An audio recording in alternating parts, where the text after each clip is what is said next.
Good day all. I am Dr. T. Arunmozhi, Assistant Professor and Head, Department of Commerce, KCS Kasiyanagar College of Arts and Science. I welcome you all for the presentation on Cash Flow Statement Part 4. It is based on the curriculum of all universities on this subject. Here we are going to discuss about the problems relating to cash from operations. Problem number 1. It shows that from the following balance sheet of ABC Limited, you are required to calculate cash from operations. Before we proceed with the sum, cash from operations refers to the net cash inflow from the operating activities, which means the regular business activities carried on by the business concern. It can be either prepared in T form or the statement form. Here we will solve the problems in statement form.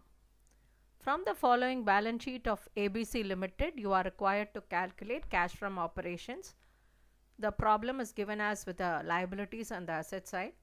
Like how do we calculate the cash from operations? It goes with the previous year 2002 and 2003, starting with proceeding with the profit made during the year. Closing balance we have taken. As closing balance, it is given as 17,300. Then to it we add any changes with the provision for depreciation from 1000 to 1400. So difference is 400, we take it there. Next, decrease in debtors.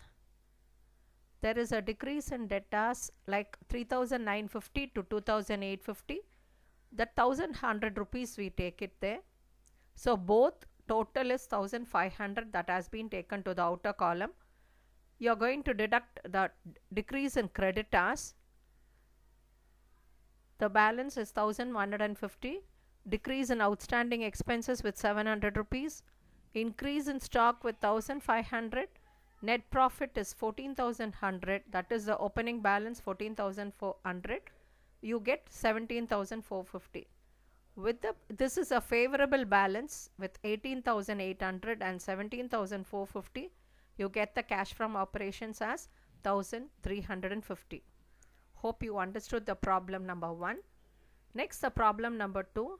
From the following balance, you are required to calculate cash from operations. The same as the previous problem.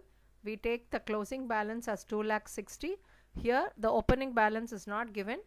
So, with the decrease in debtors of 6,000 rupees, increase in creditors of 10,000 rupees, increase in outstanding expenses of 400 and decrease in prepaid expenses with 200. So, all these amounts to 16,600.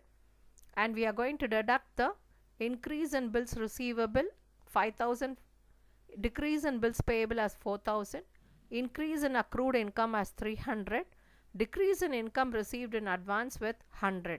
All these amounts to 9,400 rupees. So from 2,76,600 deduct 9,400. Your cash from operations are 2,67,200. I hope you understood this problem also. We are going into the next problem with little bit of additional information how to solve the problem. The same methodology is used, but with this additional problems to be incorporated. Then the same net profit during the year is 4 lakh.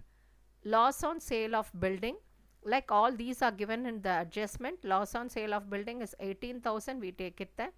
Depreciation on fixed assets 14,000, we take it to the additional side. Goodwill's written off 4,000. Increase in bills payable with 6,000. Increase in trade creditors with 8,000. Decrease in bills receivable with 4,000. All this amounts to 54,000. We are going to deduct profit on sale of investments as 8,000. Decrease in outstanding expenses with 2,000. Decrease in income received in advance with 2,000. Increase in trade debtors 40,000. Increase in prepaid expenses 2,000. Increase in accrued income with 6,000. All these amounts to 60,000. So you get the cash from operations as 3,94,000. Hope you understood the calculation of cash from operations. Thank you.